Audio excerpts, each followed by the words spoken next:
फदील साहब, बहुत बहुत खैर मकदम है, इस्तकबाल है आपका। फदील अहमद साहब सीनियर पॉलिटिकल एनालिस्ट हैं और जो जियो पॉलिटिक्स है उस पे जिस अंदाज से एक पॉलिटिकली रोशनी डालते हैं, और इनकी प्रोडिक्शन कई सही हुई हैं। एक प्रोडिक्शन आज और सामने आई है फदील साहब, और वो अभी उसी पे हम चर्चा कर रहे थे।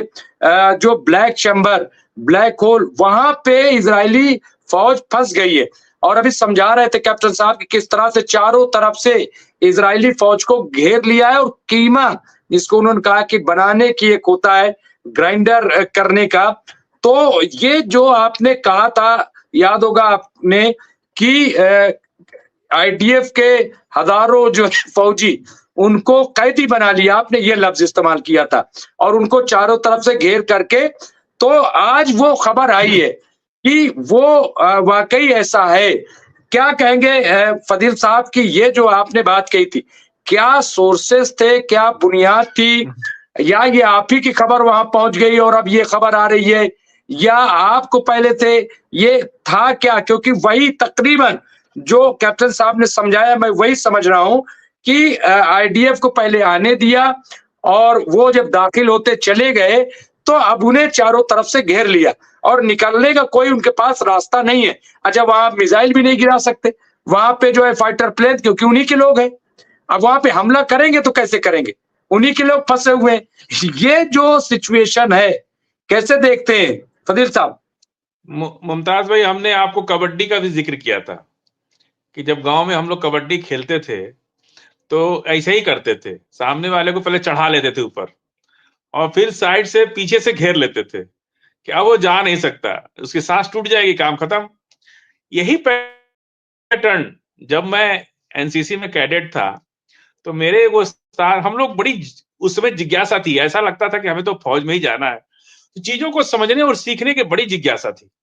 और भारत के इन्फेंट्री जो सैनिक हैं वो इस वार में, गोरिल्ला वार में और इस तरह के वार में बड़े एक्सपर्ट है। 1965 में, 72 में चाइना और पाकिस्तान से जो जंग बिना संसाधन के भारत के जवानों ने रात भर लड़ा, और दोनों, चाइना भी छोड़ के भागा और पाकिस्तान भी छोड़ के भागा।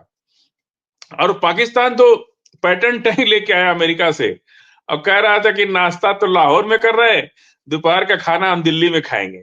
क्यों कैप्टन साहब, याद है ना आपको उस समय?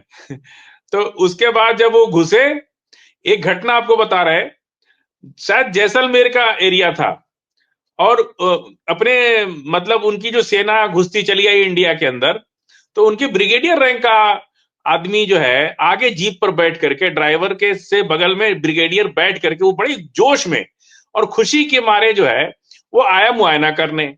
जब मुआयना करने आया तो हमारे कुछ सैनिक ताड़ के पेड़ पर चढ़ गए बंदूक लेकर के, और ताड़ के पेड़ पर से, अब सोचिए कि यहाँ तो ताड़ी वड़ी उतारने के लिए अपनी बेल्ट खोली और पैर में बांधा और ताड़ के पेड़ पर चढ़ गए। ताड़ के पेड़ पर चढ़ के जो उन्होंने फायरिंग किया तो ब्रिगेडियर रैंक का आदमी आगे ही बैठा था, वो वहीं ऑन स्पॉट मर गया, गोली लगी तो। वो ब्रिगेडियर रैंक का अफसर जैसे ही मरा, उनकी सेना में भगदड़ मच गई, क्योंकि ब्रिगेडियर मर गया और सारे भगदड़ मच गई।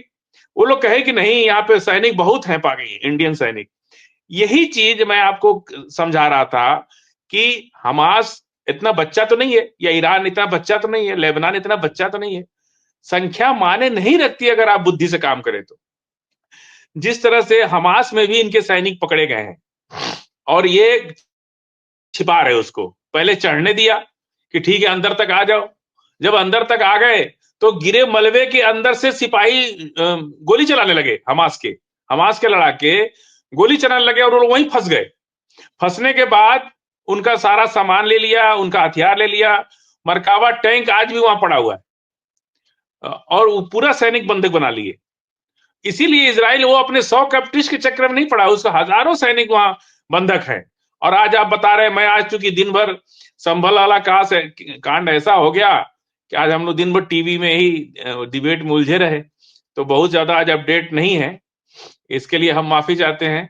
लेकिन ये है कि जो आपने खबर सुनाई, ये भी मैंने कहा था, और कल एक बात आपको और बताई थी कि सब्जी, क्या नाम है, सबूजी या सब्जी कुछ है संगठन, जो ईरान के कहने पर, आयतुल्लाह खुमैनी साहब के कहने पर वो मरने और मारने को तैयार हो जाते हैं।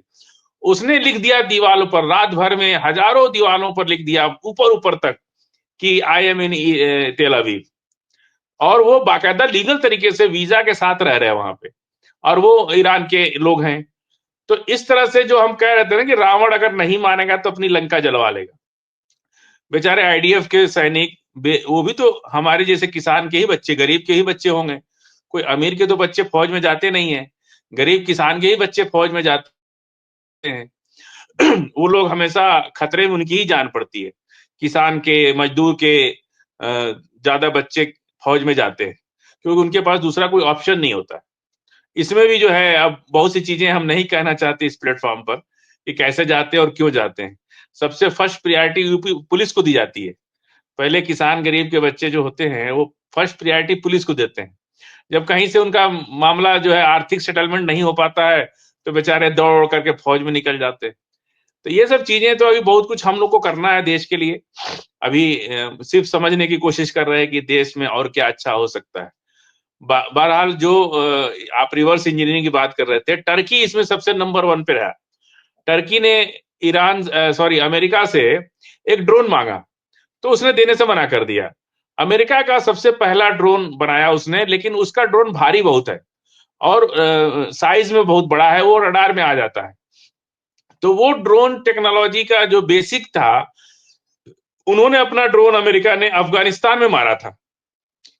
तो जब अफगानिस्तान में मारा तो टर्की ने उसको स्क्रैप में खरीद लिया, किसी से कह के चाहे जैसे भी अपना स्क्रैप में खरीद लिया, और उसको दे करके उससे छोटा और कॉम्पैक्ट ड्रोन, बहुत बेहतरीन क्वालिटी का ड्रोन उन्होंने तैयार कर लिया।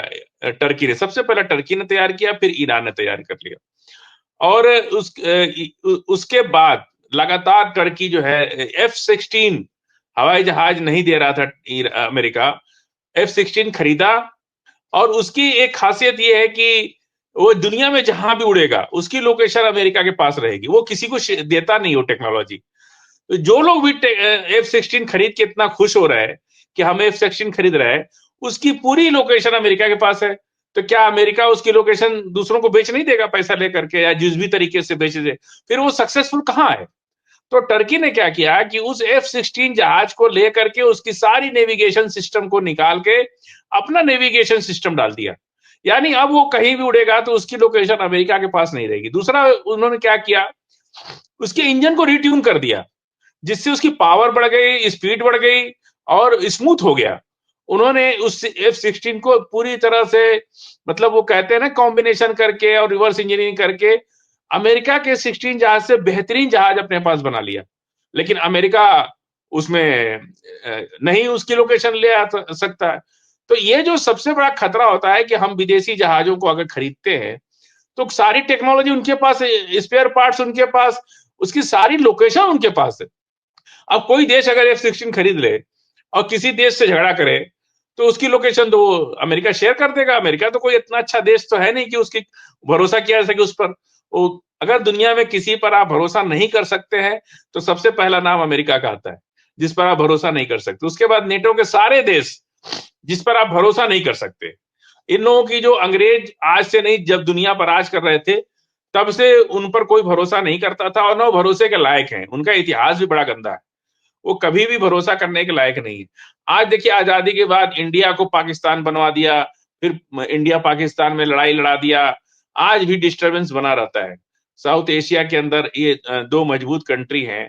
अगर पाकिस्तान हमारे देश में होता, आज हमको घरेलू बिजली खरीदनी नहीं पड़ती, फ्री होती, इतना गैस है पाकिस्तान के पास। लेकिन वो अपनी चीजों में उलझा है। पाकिस्तान के वीडियो को मैं देखता हूं तो हमेशा वहां मर्सिडीज की गाड़ी का वीडियो लोग डालते हैं। आज तक किसी ने ट्रैक्टर का वीडियो नहीं डाला। वहां एग्रीकल्चर पर ध्यान ही नहीं होता है उनका। वो हमेशा दूसरों से खरीद लो, ये खरीद लो, लग्जरी। और वहां के नेता इतने लग्जरी, मतलब इतनी बड़ी बड़ी गाड़ियां, बड़े बड़े बंगले, उन्हीं सब चीजों में वो उलझे रहते हैं, आम जनता का ध्यान नहीं रखते। और कॉन्स्टिट्यूशन भी उनका हमारे बाबा साहब जैसा नहीं बनाया उन लोगों ने, वहां हमेशा फौज का राज रहता है। ये सब चीजें जो है रिवर्स इंजीनियरिंग। अब यही मैंने 2-3 दिन पहले भी आपसे बात हो रही तो मैंने ये कहा था कि अब सब कुछ सबके पास है, कोई चीज छिपी नहीं है। पहले तो SLR कोई नहीं बना पाता था, वो भी अमेरिका से लोग खरीदते थे। अब तो सब कुछ सब जगह बन रहा है। अब जो बनाना चाह रहा हो, परमाणु बम भी कोई ऐसी चीज नहीं जो ना बन सके। अब उसकी टेक्नोलॉजी ओपन मार्केट में खुली है, जो चाहे बना ले, और उसके लिए ज्यादा कुछ जिसको बनाना की इच्छा होगी वो बना लेगा, जिसको नहीं बनाना है वो नहीं बनाएगा। अब दुनिया में कोई चीज छिपी नहीं है, आप ना तो कोई दवाई किसी से छिपी है, ना वो कोई हथियार किसी से छिपा है, लेकिन अमेरिका का जो सिंडिकेट है, जो नेक्सस है 20 बिल्कुल 25 30 देशों का, वो लोग हमको नहीं आगे बढ़ने देते हैं। जी। बिल्कुल।